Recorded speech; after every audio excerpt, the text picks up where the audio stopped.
تو دلی کے فون کھڑکتے ہی جب وہ کال اٹھائی جائے گی اور ان کو بتایا جائے گا کہ پاکستانی سابق پردھان منتری میاں محمد نواز شریف صاحب نریندر مودی صاحب سے بات کرنا چاہتے ہیں، تو میرے خیال میں نریندر مودی اگر کسی بھی میٹنگ میں ہوگا، کسی بھی جگہ پہ ہوگا، تو وہ میاں صاحب کی کال مس نہیں کرے گا، فوراً بات کرے گا، محبت اور پیار سے جواب دے گا۔ لیکن ایک کال اگر میاں محمد نواز شریف صاحب کر دیں تو یہ جو اس وقت بھارتی ٹیم نہ آنے کا شور ہے ہمیشہ کے لیے ختم ہو جائے گا۔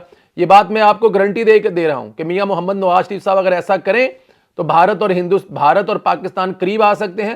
ان کے درمیان میں یہ جو کرکٹ نہ کھیلنے کا 16-17 سال کا، میں کسی چیز کو اس میں انوالو نہیں کر رہا، جو مسائل ہیں وہ اپنی جگہ پہ ہیں، لیکن یہ 16-17 سال کا جو گیپ ہے، جو سری لنکا کی ٹیم پر حملہ کے بعد گیپ یہ شروع ہوا ہے، اس کو کہیں نہ کہیں کسی نہ کسی جگہ ختم ہونا ہے۔ دیکھیں آپ کے ملک میں آسٹریلیا کھیل کے گیا، آپ کے ملک میں انگلینڈ کھیل کے گیا، آپ کے ملک میں ہر وہ کنٹری کھیل کے گیا ہے جس کو سب سے زیادہ مسائل کا سامنا ہوتا ہے کہ وہ سیکیورٹی کی بنا پر کسی دوسرے ملک کھیلنے نہیں جائیں گے، تو ہندوستان بھی آئے گا۔ بس بات ایک ہی ہے کہ اگر وہ نواز شریف صاحب ایک چھوٹی سی کال کریں اور وہ اس یقین دہانی کرائیں کہ پاکستان ایک سیف ملک ہے، اور یہ اپنے تلقات استعمال کرتے ہوئے میرے خیال میں ایسا کرنا بھی چاہیے، اور امید ہے کہ یہ میاں صاحب جو ہیں وہ اپنے طور پر یہ کوشش ضرور کرے جائیں گے۔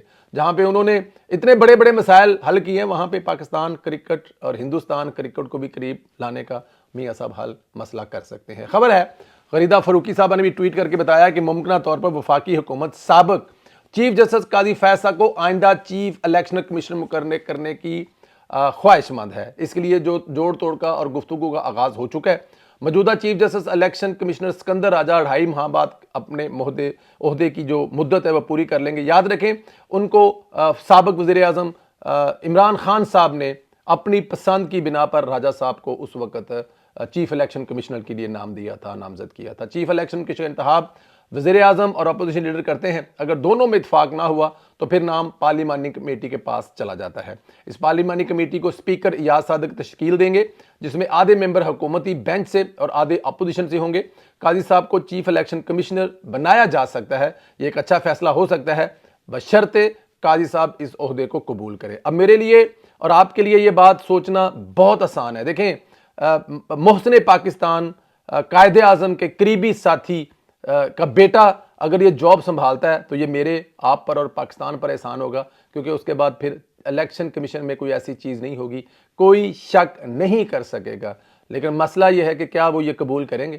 یہ متنازع ترین، میں اس لیے کہہ رہا ہوں کہ پاکستان تحریک انصاف کے خلاف کوئی بھی بندہ فیصلہ دے دے جس طرح قاضی صاحب کے بارے میں وہ سوچتے ہیں تو اس کے بعد وہ متنازع ہو جاتا ہے۔ پاکستان تحریک انصاف اس کو ہمیشہ کے لیے متنازع کر دیتی ہے۔ یہ ایک علیحدہ سوال ہے کہ قاضی صاحب اس پہ مانیں گے نہیں مانیں گے، لیکن اگر وہ مان جائیں تو میرے خیال میں پاکستان میں جو اگلا الیکشن ہوگا، جب بھی ہوگا، اس الیکشن پر کوئی انگلی نہیں اٹھا سکے گا، کیونکہ قاضی صاحب اصولوں کے پکے ہیں، وہ کسی کو دخل اندازی نہیں دینے دیں گے۔ ادھر آئینی بینچ نے باقاعدہ کام شروع کر دیا۔ جسٹس امین الدین نے منصور علی شاہ کو جواب دے دیا ہے، آئینی بینچ میدان میں آ گیا ہے، فکر نہ کریں۔ 6 رکنی بینچ تشکیل دیا گیا۔ رجسٹرار سپریم کورٹ نے روسٹر بھی جاری کر دیا ہے۔ جسٹس امین الدین خان آئینی بینچ کے سربراہ ہوں گے۔ جسٹس جمال مندوخیل، جسٹس محمد علی، جسٹس حسن اظہر رضوی، مسرت حلالی، جسٹس نعیم افغان بینچ کا حصہ ہوں گے۔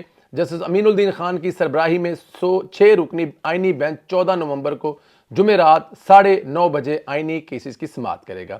میرے خیال سے پہلا کیس ہی آئینی ترمیم کے خلاف پی ٹی آئی کی غیر جانبداری درخواستوں کو لگا کر سننا چاہیے، ان کا سافٹ ویئر اپڈیٹ کر کے اڑا دینی چاہیے، کیونکہ پارلیمنٹ کے پاس ہی آئین سازی کا اختیار ہے اور وہی سپریم ہے، اس میں دوسری کوئی رائے نہیں ہے اور نہ کوئی رائے ہونی چاہیے۔ سپریم کورٹ یا کوئی بھی دوسرا ادارہ یہ مت سوچے کہ وہ سپریم ہے، کیونکہ سپریم اس ملک کی پارلیمنٹ ہے، دنیا کے ہر ملک کی طرح ہر فیصلہ وہی کرے گی اور اس کا فیصلہ کیا ہوا کوئی نہیں اڑا سکتا۔ یہ وہ غلط فہمی تھی سپریم کورٹ کے ان چند ججوں کو کہ وہ سوچتے تھے کہ جو فیصلہ سپریم کورٹ کرے گی، اور ایسا ہوتا بھی رہا۔ اب دیکھیں حکومتیں بنانا اور اڑانا جن ججوں کا کام تھا، آج وہ ان کو بڑی دکھ اور تکلیف ہو رہی ہے، ان کے پیٹ میں درد ہو رہا ہے کہ وہ فیصلے کریں گے قتل کے مقدموں کے، وہ فیصلے کریں گے جائیدادوں کے، وہ فیصلے کریں گے بہت سارے ایسے کیسز کو جن کو وہ کچھ سمجھتے ہی نہیں، کیونکہ ان کے نزدیک فیصلے کرنا صرف یہ ہے کہ کسی جج کو، کسی وزیر اعظم کو گھر بھیج دو، کسی وزیر اعظم کو پھانسی لگا دو، کسی کی حکومت کو اڑا دو، کسی کو کرپٹ کہہ کر سسٹم سے نکال کر کسی دوسرے کی راہ ہموار کرو۔ جن کا یہ کام تھا ان کو وہ مقدمے اچھے نہیں لگیں گے جو ابھی ان کو سننے پڑیں گے۔ لیکن میرے خیال میں یہ 2024 میں یہ جو آئین سازی ہوئی ہے، ویسے تو بہت ساری ہوئی ہیں لیکن یہ والی آئین سازی جو ہے وہ نقشہ تبدیل کرے گی پاکستان کا، میرا تو یہی خیال ہے۔ بہت ساری چیزیں ہیں لیکن انشاءاللہ اگلے ویلوگ میں آپ سے بات کریں گے۔ میاں محمد نواز شریف صاحب کی آج کی گفتگو پر آپ کیا کہیں گے؟ کیا انہوں نے جو کہا ہے بات ٹھیک ہے ان کی کہ اگر آپ نے نوجوانوں کو کسی سائٹ پہ لگانا تھا تو کسی اچھے کام پہ لگاتے، اچھی تربیت دیتے، آپ نے گاڑیوں کے پیچھے بھاگنے پر لگا دیا ان کو۔ قاضی فائصہ صاحب اگلے چیف الیکشن کمیشنر ہو سکتے ہیں، اور یہ جو آئینی بینچ پہلے بننے جانا ہے پاکستان میں تاریخ بننے جا رہی ہے، اس کے بارے میں آپ کیا کہتے ہیں؟ اپنی رائے کا اظہار کریں، چینل کو زیادہ سے زیادہ سبسکرائب کریں، بیل آئیکن کو پریس کریں۔ انشاءاللہ اگلے ویلوگ میں آپ سے پھر ملاقات ہوگی، تب تک مجھے اجازت دیں، خدا حافظ۔